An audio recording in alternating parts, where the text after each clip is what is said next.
Victims kidnapped from their home in Guraka, Niger State, say they were held in caves in massive rocks in the Buari area of Abuja.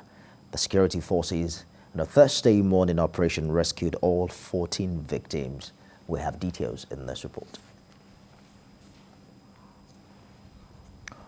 We'll bring you details of that story subsequently. Resource control, fiscal federalism, devolution of power, creation of state police, as well as gender equality, topped priority for leaders and stakeholders of the South-South region as the public hearing for the amendments of the 1999 Constitution continues nationwide.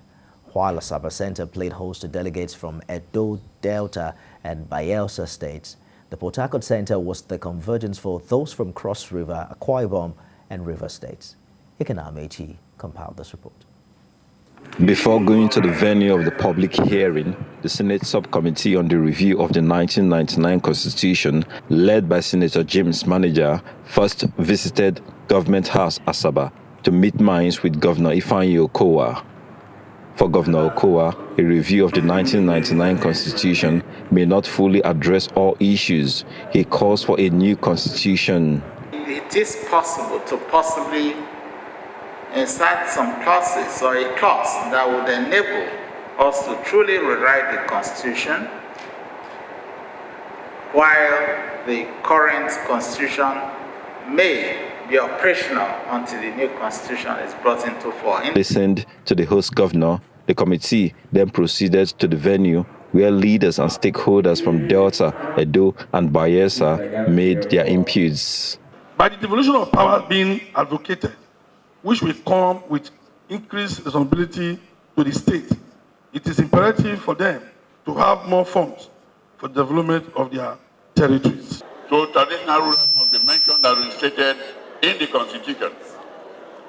Now that we are still alive and seeing the petroleum, we want to have 100% control of our resources. Consumption tax, whatever name you call it, VAT or anything, as far as it is coming out of a state, only the state should have control and access to that fund. A group of women under the aegis of United Nations Nigerian Women in Politics called for adequate representation of women in the country's politics.